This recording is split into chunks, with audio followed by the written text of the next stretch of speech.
I am one of the few people mentioned in all four Gospels. Even Jesus' father does not have that privilege, although we share the same name. I am Joseph of Arimathea, and I have the unusual distinction of being a minor Bible character of whom you know more about than almost every other person in the Gospels besides Jesus himself. All four Gospels record events from the last week of Jesus' life.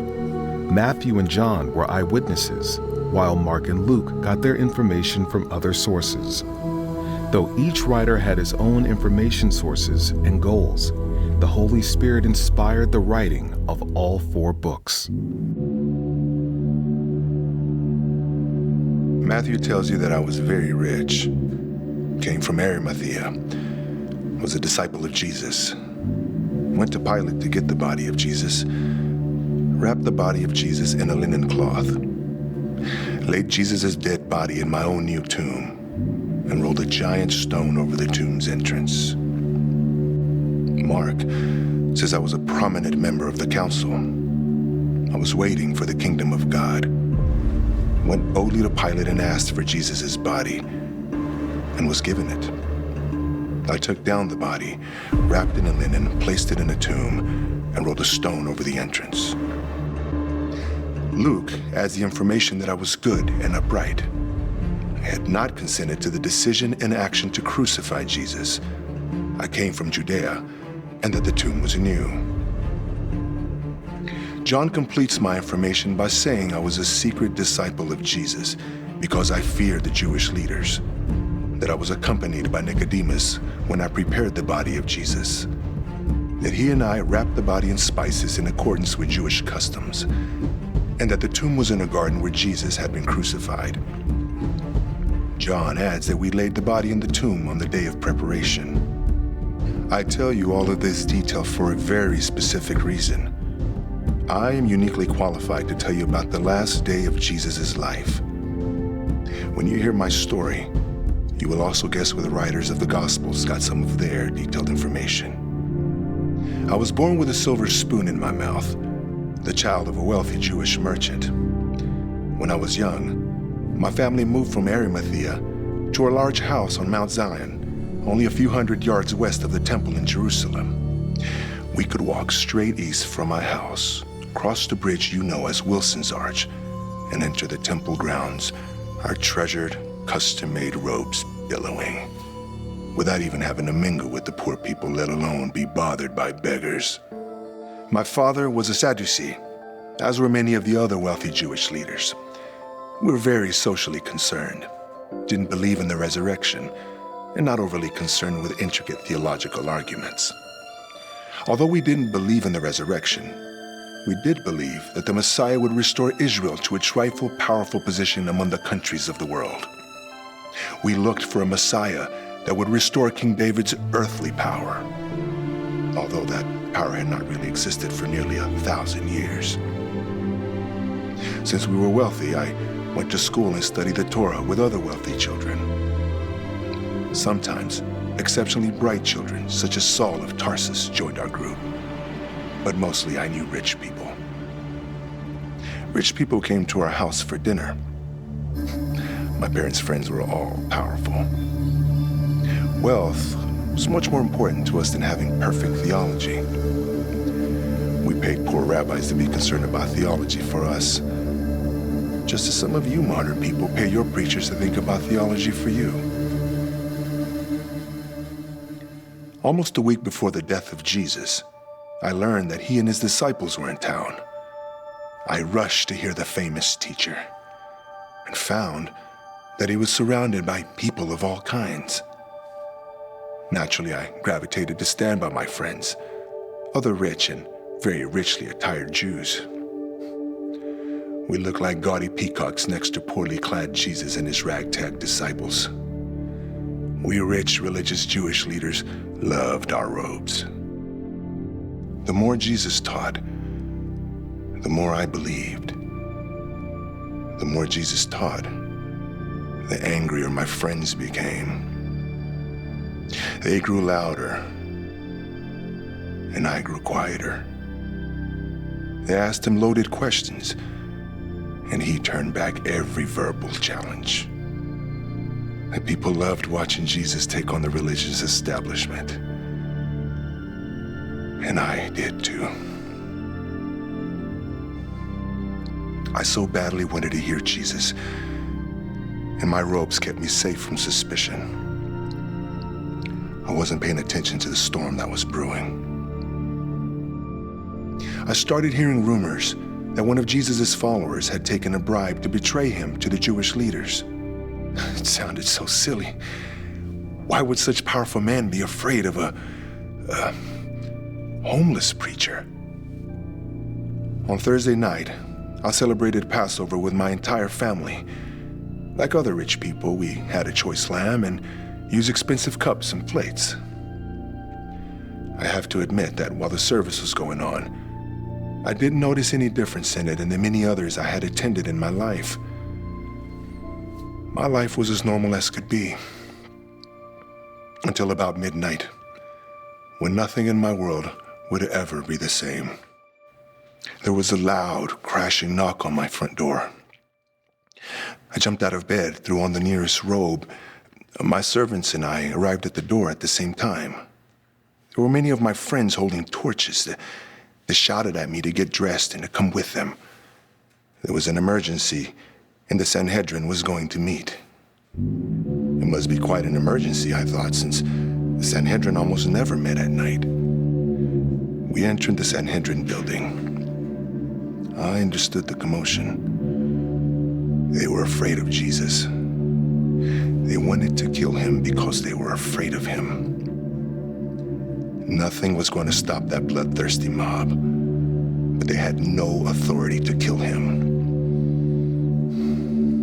That's the knowledge I console myself with anyway. They only had legal authority to beat him before letting him go. I settled in for a long trial, and that is what I got. Witness after witness, their testimonies conflicted or were patently false, but they kept calling them. Out of frustration, the leaders called to take Jesus to Pilate and ask for a sentence of death. It was daybreak. Almost everybody in the room voted yes. But not me. I was too cowardly to object, but I did not vote for it. I was sure that Pilate would see his innocence and let Jesus go. I knew Pilate from some of my business dealings, and I knew him to be a smart, honest man. He was so stubborn that he would never give in to the demands of the Jewish leaders. The sun rose. We took Jesus before Pilate, and our leaders asked to have Pilate crucify him. He had the authority to kill Jesus, whereas they did not. Pilate was known to crucify people for a lot less reason than appeasing the Jews, but he still was an honorable man. Jesus was tried before Pilate, and I heard the precious words from Pilate. I find no guilt in this man. That should have been the end of it. Pilate should have given him a light beating and let Jesus go.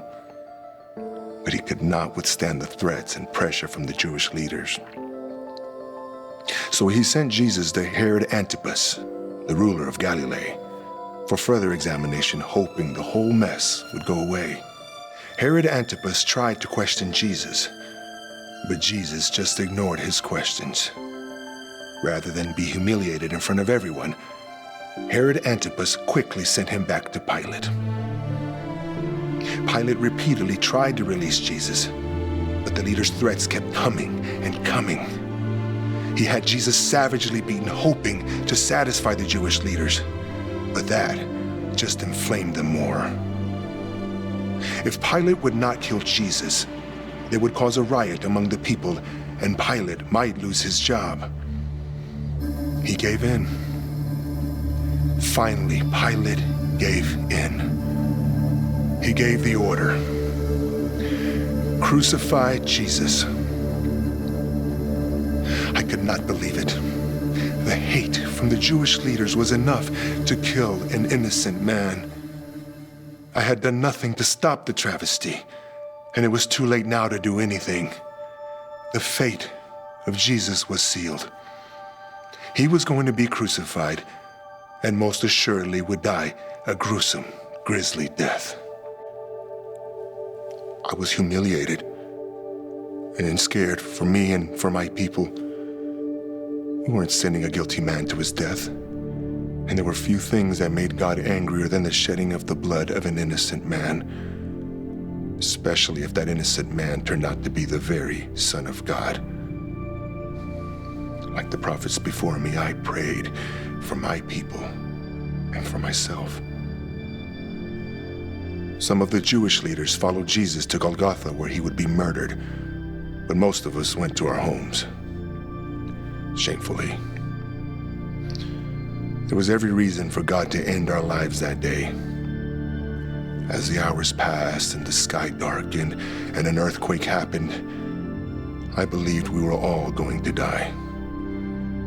And we deserved to. A messenger came to my house and told me that the massive curtain, 60 feet high and thick, massive curtain in the temple had been torn in half from top to bottom. I knew that only God could have done such a thing. God had abandoned his temple and would never return. I could not stand it any longer. I rushed out of my house, followed by a few of my most dedicated servants. In less than 15 minutes, I reached a horrific scene. 3 men hanging on crosses. As usual, they were placed next to a major road where people could see them, eye to eye, cheer at them, and be reminded of the absolute power of Rome. But he was the one in the middle. Above his head was Pilate's sarcastic sign. "This is Jesus, the King of the Jews." There was a small crowd of women nearby, staring at Jesus. But unlike typical Jewish women, they were praying instead of wailing. I rushed up, just as a Roman soldier jabbed his spear into Jesus' side. Involuntarily, from somewhere deep within me, I don't know where, a scream emerged. I kept it in. I couldn't let something like that happen with who I was, who I represented. No. Then, I watched in morbid fascination as blood and water shot from the hole inside his side. He didn't feel the spear. Jesus was already dead. With his death, with my fear of who I was and what I was becoming, and the difference between them died too. Just vanished. I nodded to an officer who stood nearby and instructed him to follow me to Pilate. He was afraid to abandon his post, but he was more afraid of a wild-eyed rich Jew with unknown intentions headed to see his boss. On the way, I realized that both Pilate and the Jewish leaders had a big problem. What would they do with the body of Jesus? Romans typically left the bodies of the crucified to rot on the cross as a deterrent to future criminals. But Pilate would be ashamed to have that body stay in the public eye since he knew Jesus was innocent. The Jewish leaders were obligated to have the body buried within 24 hours after death. But they wanted to disassociate themselves from Jesus' death and just have the whole matter go away quietly. When my small entourage reached Pilate's garden, I just walked in. I guess Pilate's bodyguards thought the officer with me was under orders to report. Plus, they were familiar with me from my past dealings with Pilate. When I entered the room, Pilate just gave me a questioning look. I said, "Please, give me the body of the innocent man." The officer confirmed that Jesus was dead, and Pilate gave his body to me. I was sure Pilate was appreciative that I was removing a sign of his shameful action. Back we went to Golgotha, where the officer instructed his soldiers to remove the dead Jesus from the cross. Sickened by the thought of them ripping his hands and feet from the nails, my servants and I removed him from the cross. I then sent one servant to fetch linen cloth and other servants to buy burial spices and perfumes. They only had an hour to buy those things because sundown was approaching, and the burial had to happen soon. My servants gone, I was in a quandary. What would I do next? There was a muffled cough behind me. I turned around. Nicodemus. It was my friend Nicodemus, another secret follower of Jesus. I said, "My tomb is over there. We will carry him." The blood drops of Jesus stained our robes, our expensive, pompous robes that now we would never wash. We reached the opening of the tomb. My servants began to arrive. Nicodemus and I personally prepared the body with the spices and then carefully wrapped it with linen strips. We placed the headpiece over his face and head and laid him down. With one last look, we left the tomb. It took 6 of us to lever the stone in place over the tomb face, where we sealed it.